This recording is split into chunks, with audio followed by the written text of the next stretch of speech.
มาลิดมารอลิดโอ้โหเฮ็ดยังอ่ะโอ้ขอกินได้ไหมหมักสาลีขอกินได้หมักสาลีอ่ะ อยู่กัน2 คนนี่แหละไปสิเนี่ยโอ้คักแล้วหมักสาลีธรรมศาสตร์สาลีได้อยู่ได้ละกินมามากนึงเต็มท้องเลย ก็จะเอาให้มากบักใหญ่กินให้มันเมดก็จะว่ากินเมดอีหลี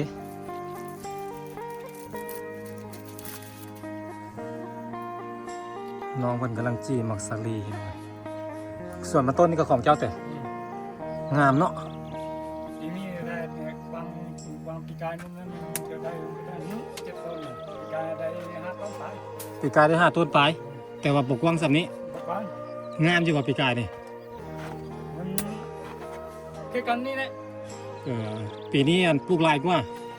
ปีนี้หลายนั่นคือน่าสิได้อยู่ติ เป็นหัวอยู่ดอก ฝนคือบ่ดีอยู่ก็งามอยู่ดิทีนั่นนึงนะทีกว่าปีกายนี้ปีกายนี้แม่งห้างนั่นนึงออกปีกายนี้ปลูกห้างปีนี้ปลูกที่ลงมาเด้ดินมันงามเนาะหม่องนี้เนาะยักษ์เป็นทีเราไม่อยากเป็นมันดีนะมันอยากเป็นน้อยแต่เป็นใหญ่หัวบ่ใหญ่เนาะหัวบ่ดีปานใด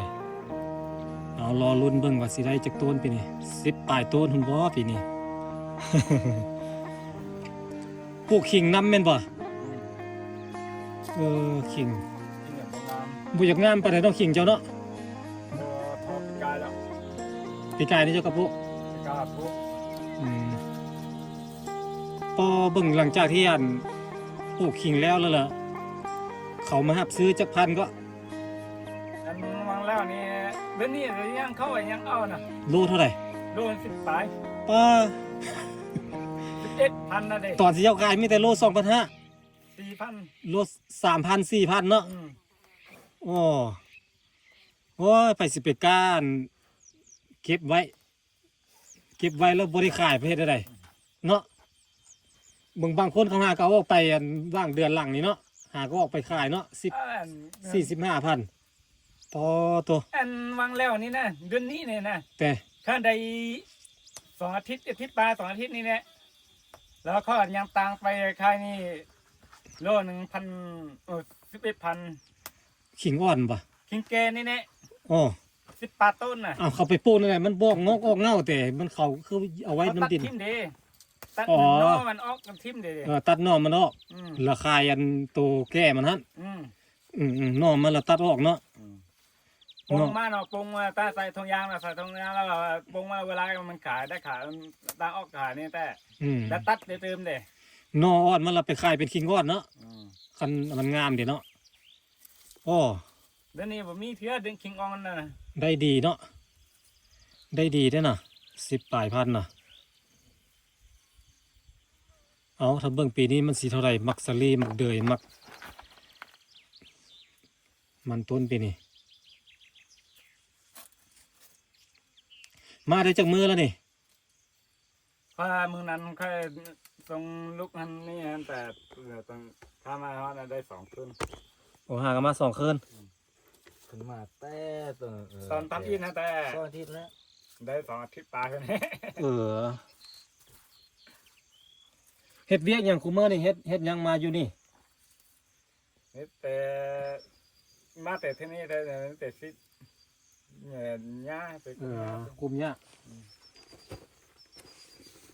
เบ้อเสี่ยวมีให้กินก่อนเอามีไว้ให้ต้มก่อนมีติดกระเป๋ามานำนี่ขนมขอบใจให้พ่อเจ้าเลยแม่นบ่พ่อแม่นบ่ให้พ่อเจ้าเลยมีจะคนอยู่นี่3 คนเจ้านี่แล้วก็เมียเอาสั้นเอาไว้ให้แม่เลยไว้ให้เรากินคนละ2 ห่อแล้วมันจะบ่ญาติกันเอามีไปต้มนะมั้ง กาว่าสิอยู่หลายมื้อบ่นี่ มื้ออื่น มื้อนครับ อืม ฮะ เฮ็ดยังแล้วอะไรเด้ แจกแล้ว แล้วเวียกมื้อแล้วเนาะ อืม มีแต่มื้ออยู่มื้อนก็มื้อปีใหม่ล่ะมื้อน อืม ปีใหม่อันเมียนล่ะว่ามื้อนก็เจ้ากินกัน มื้ออื่นนะจังกินไป ปีใหม่ผีบ่ ปีไม้ผีฮะนะ เพราะว่า เดือน อยู่ 7วันที่14 อืมของเผ่าเมียนเนาะ ของเผาเมียนนั่นแหละ เพราะว่าอยู่เฮือนนั้นก็เจ้าฆ่าหมูใหญ่เลยอันไม่เท่านะหมูตัวใหญ่ๆนะมันมีอยู่ประมาณ70 โลนี่บ่จ๊ะแล้วก็อันมีไก่12 ตัวบ่ก็เจ้าเฮ็ดนะแต่ค่อยคือสิบ่ได้ลงมาเล่นเนาะค่อยคาดเมื่อมันทางเนี้ย ก็เทิดมาแล้วล่ะมือฮือจังสิเมื่อมื้ออื่นบ่เมื่อดอก มันทางมันยากคิดง้อที่ทางก็ยังตกขี้ตม ค่อย เอาอย่างว่ะ ตกขี้ตมจนได้แก้เสื้อเนี่ยไปซักอยู่น้ำห้วยดกรถล้มได้ไปซักอยู่น้ำห้วยดกแล้วก็แก้เสื้อครับรถขึ้นมาเลย แล้วก็มาตากอันโยนห้วยเดือนนั่นเองแล้วก็ ไป นุ่งมานี่แหละ ไป ประเทศ นี่ไปนั่นน่ะแล้วนี่ซื้ออันรถซิ่งหันคันหนึงมีอันวินหันเนี่ยติดพร้อมติดวินพร้อมแต่ไปสบายแต่ หมู่ทางไปเนาะ อืม อยากไปหลายๆคนยังไปก็ได้เนาะ อ่า ดีคือกันได้ แบบนั้นก็ได้โอ้มักสลีนี่เอาไว้เฮ็ดแนวบ่นี่ตัวนี้ อ่า โอ้หน่วยมันมนเนาะงามเนาะเดี๋ยวเพิ่นสิเอาให้เบิ่งก่อนมักสลีอันมักสลีอันพันธุ์บ้านเฮาล่ะวะนี่ บ่ละโทรศัพท์น่ะ ธรรมศาสตร์นี่ล่ะวะ เว้นแนวพันนั่นน่ะ เฮาเก็บไว้ปีต่อปีตั้งแต่สมัยพ่อแม่เฮาพุ่นล่ะวะ อ่า เออมักสลีอันปกติมักสลีเมียดนี่มันเป็นสีขาวเด้เนาะ เป็นสีขาวนะ เม็ดสีขาวแต่แสดงว่ามันผสมกันได้นี่มันเป็นสีดำเป็นสีม่วงนี่ มีว่ะ แสดงว่าพวกแมงไม้ฮะนะแมงไม้นะแมงนี่แมงอย่างที่มันอันแมงเพิ่งแมงอย่างมันมาตอมแล้วมันผสมเกสรนะผสมเกสรดอกตัวผู้มาใส่กับอันมากสลีตัวแม่มาเลยให้มากสลีกลายพันธุ์เป็นสีขาวสีเหลืองสีดำมักสลีอะมันจะเป็นกลายพันธุ์นะปกติมักสลีพันธุ์น่ะ นี่ ดั้งเดิมเขาก็เป็นสีขาว นั่นน่ะนี่ ปกติเม็ดมันเป็นสีขาวแบบนี้เนาะ อ่า แต่ว่ามาปลูกแล้วมันมีต้นสีดำก็มีแม่นว่ามันเป็น เป็นสีดำให้กับตาฮัก อืม อืม ตัวนี้มากยังนี่มากสลีแตกบ่แม่นบ่ นี่นะ บ่แม่ ส นบ่ ลีเขาว่าเอ็นสลอยให้แน่ อ๋อ สลีสลอยให้แน่ เจ้าบ่ได้ปลูกบ่มากป๊อปคอร์นมากอันที่เขามาคั่วแล้วมันแตกตุ๊บๆขึ้นมาน่ะคือมักสลีนี่ ไม่ได้ปลูกปีนี้ เขาเอิ้นมักสลีแตกเนาะบ้านเฮาเนาะบ่ได้ปลูกเนาะ บ่ เอาเวลาเอามาคั่วแล้วใส่น้ำมันนิดนึงแล้วคั่วร้อนๆแล้วมันแตกเต็มหม้อเลยน่ะ นั่นบรรพุก นี่เก็บไปปลูกปีหน้านี่มักสลีพันธุ์พื้นบ้านพี่น้องเอ้ย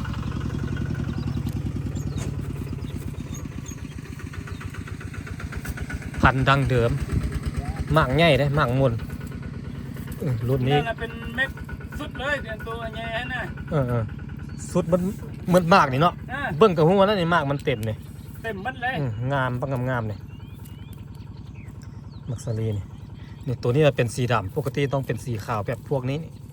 กลายพันธุ์มีหลายรุ่นหลายแนวได้มักสลีทางนี้ นี่แบบนี้เนี่ย ปกติมันเป็นแบบตัวนี้เนาะนี่เป็นแบบตัวนี้นี่ นี่มันนูกินมันเลย แก่เลยเฮ็ดได้อันนี้ นี่เลย อันนี้เอาไว้ในไว้เกลือใกล้ ก็ใกล้ คนกินบ่ได้แล้วเนาะ คนกินเป็นแล้ว มันแข็งแล้วเด้ แข็งเนาะ โอ้หมักเตาหมักแตงก็คงมางามผู้ทางกิน เดี๋ยวมาซ่องเบิ่งขิงเลยเด้อเดี๋ยวขิงเราก็ได้อันนี้ดินเจ้าหมดเลยบ่ค่อยคิดว่าเป็นดินพวกเราวันทงเวิร์นบ่แม่นเนาะ บ่ พวกเราทงเวิร์นเราอยู่ข้างนั้นพุ่น ฝั่งนั้นมีดองห้วยเฮ็ดเด้ เลยลงทางนี้เรา ปีนี้เขาใส่ข้าวหันแต่กาไปหันแต่ของเขาปลาพีนี่ของไฟ เหลือจอมพูมานี่ละของเจ้าขิงเราก็ได้ เดี๋ยวมันก็เป็นขิงนะ จริงบ่งาม ได้อยู่ดอก ได้กำไรอยู่ดอก สิการว่าบ่งามซ้ำเนี่ยปีนี้งามนี้ ปีกายนี้เว้าบ่งามเลยยังงามกว่าปีนี้แต่ อืม บัดปีนี้ผักขี้ร้ายซ้ำเนาะ โอ้มันต้นกับบักงามๆแล้วอันมักสาลีอยู่หั่นกับของเจ้าบ้าน ของอันสุเซ็งดินสุเซ็งก็ได้ ดินพวกเราสู้เซ็ง หุ้ยเต้ โอ้ มันแม่น้องเจ้าฮะนะ เอาป้ามักสาลีเขตป้ามักสาลีไปหั่นบ่ กันแม่นะ ของลาวแต่ ของเรามัดนั่นน่ะ เราปลูกมักสาลีใส่ ได้เข้าแล้ว สุกละ หัวแล้ว ทำนั้นส่งแล้ว เอาลองมึงดูบัดนี้พี่น้องมักสาลีมักสะลอยอันนี้บ่แม่นมักสาลีเนาะมักสะลอยมักน้อยเอาไฟไหม้มือ แล้ว เขามีร่องฮะจะมีฮะอันโหมันสอง ลอง เดี๋ยวเพิ่นสิลองกินมักสาลอยให้เบิ่งเด้อมักสาลอยจากสวนสดๆเลยน้องเพิ่นจี้มา เผาหมดกาบเลยเนาะนี่น้องเพิ่นจี้เอามาให้มาปั่นกินนี่โอ้เม็ดมันเป็นเม็ดเป็นหน่วยอีหลีเนาะเบิ่งมากน้อยแต่ว่าเม็ดใหญ่เนาะ โอ้หอมมากเลย เผาหมดกาบเด้มันหอม พอแบบนี้มันจังหอมกินแล้วก็หอม อ่อนๆได้ นี่ดักแก่ได้แล้ว ตัวของไอ้นี่ยังอ่อนอยู่นี่ ความชุดเนี่ยก็ แซ่บๆพี่น้องเอ้ยหอม โอ้ยสักกว่ากาย กลิ่นมักสะลี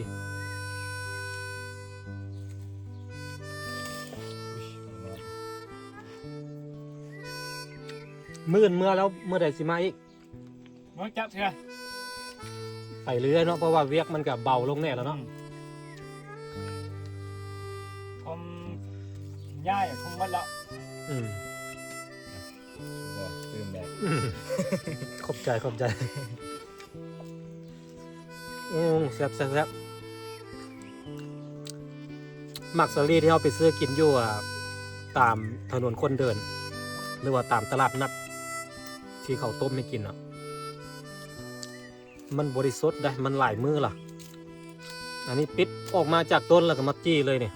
แม่นแล้ว สดๆเลยพี่น้องไงจากสวนจากไห้เลยเนี่ย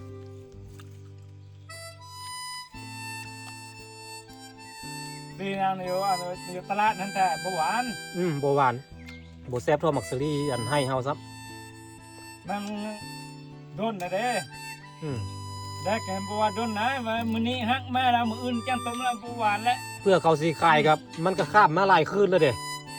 คืนนึงประกันบหวานแล้ว อืม ฮักมาเลยก็เติบนั้นถ้ามันกินพอมันกินต้มพร้อมแท้กินเนี่ยจังหวาน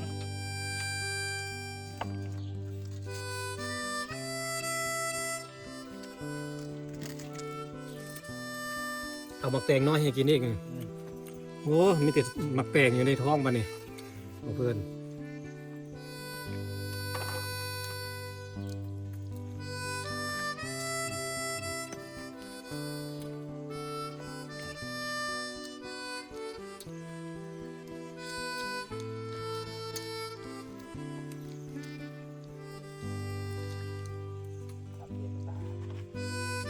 กินหมักแตงได้บัดนี้กินหมักสาลีแล้วก็กินหมักแตงเพิ่นเอาให้ซีมเบิ่งเนาะเอากินเฮาก็ได้โดนๆมาเทื่อนึงอิ่มก็กินพี่น้องไงเพราะว่าเมื่อเฮือนแล้วมันสิยากเด้พวกมาฮอดมันมาหามันนี่กินได้กินโลดเนาะ แป้งก็สดๆอยู่กลางห้างอ่ะ หมักแตงก็สดๆจากเครือเด้นี่ปิดออกมาใหม่ๆเลยเด้นี่หมักแตงนี่ เอาอยู่ตลาดเนี่ยมันบหวานเท่านี้ หมักแตงให้น้อง เนี่ยเป็นดินเก่าเลยว่าดินไม้ถ้ามันงามมันหวานกว่า อืม เนี่ยบางเนยมันหวานบางเนยบหวานมันจาง ให้ตัวนั้นเจ้าอันบริเฮ็ดบ่ปีนี้ให้อยู่อัน สนามพนะ อยู่ห้วยสะพะนะ พระทางแล้วยังไม่ได้ปลุกเลย แต่ปียังบ่ได้ปลูกยังใส่แต่ ทางแล้ว เอาให้มันสิปลูกทันมันเดือน8แล้วนี่ มันเป็นมืออื่นนี่ประมาณรอ สิไปปลูกบ่ ไปปลุกน่ะ อืมปลูกมักสะลีมักสะลีทันอยู่ปลูกเดือนนี้ก็ประมาณเดือน11พอดีเอาพอดีอัน มันล่าแต่เราจ้างบุเป็นแม่งนะ แม่นมันล่าแล้วมันจังบ่เป็นแมงราคามันน่าจะดีเด้ เบิ่ง ว่าขาแล้วพวกนี้ขาเราไม่แตกกลัวมูซื่อ อ๋อปุ๊กสิปุ๊กมาเกลือหมู ๆอืม มึงรู้บัตรนี่ นี่ถ้ายังอยู่บ้านได้เนี่ยยังมีอยู่ที่มุ้งน้อยได้มุ้งใหญ่ได้แต่คนละกันแต่ตรงนี้อยู่ที่10 ตัวนะ หมูเจ้ามันปะ อืม นี่หมักแตงนี่โอ้โหหมักแตงอ่อน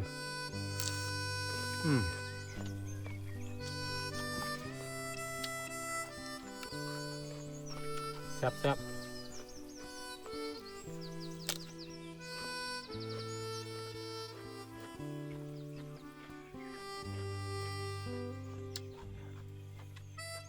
๋ยวนี้สิ่งเท่าไหร่เดี๋ยวนี้ อันนั้นบอกปีกายนี้เจะให้เขาปลูกขิงกันบ่อยู่นี่ อยู่รอบนี้ปุ๊กคิงนะ อืม แล้วปีนี้ใส่เข้าเราบ้างงามแล้วปีนี้ใส่เข้านะ บ่งามแต่ เป็นดินไถแล้วใส่เข้าบ้างงาม อืม ว่าพอไถแท้ใส่เข้างามเหรอเป็นดินไถแล้วโอ้ หน้าดินบ่อนงามมันไหลเป็นน้ำเมื่อไหร่เนาะ บ่นั่นเป็นดินนั่นนะ เป็นดินอยู่พื้น ดินบ่แน่นนะ ดินดัก อืม ขึ้นมาว่ะ ดินบ่ไถนี่แท้เป็นยังเป็นดินแน่นเลยดินธรรมชาติแน่นเลยดินไถบ้านเรามันเป็นอันนั้นแล้วนะดินบ่แน่นนะมันต้องใส่บ่แน่นเนี่ยบ้านอันทิ้งเดือนประมาณบ่มีโฟนแท้มันบ่แน่นจังหน่อยดิ กินมักสรีหน่วยที่สองแซ่บขนาดเลยพี่น้องเอ้ยรีธรรมชาติเด้ย นี่ หอมขนาดเลย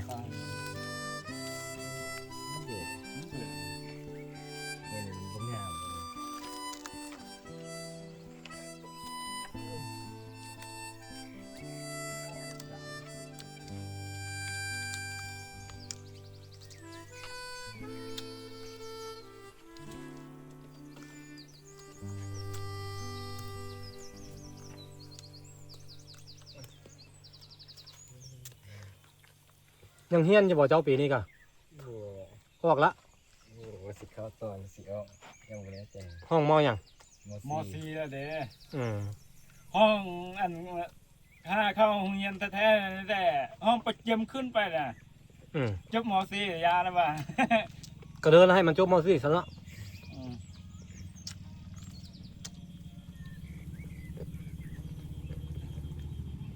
เละนะรถผู้ใดขึ้นมากันเลยขีดฟุตขีดตุ่มก็ย้อนให้ทางเขาที่เราขู่มือเนาะอืมไปกลับก่อนเด้อ ไปก่อน แล้วมาเล่นน้ำไม้เด้อ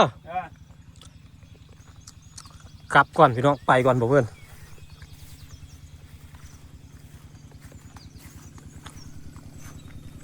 โอ้รถซิงกำลังมาพุ่น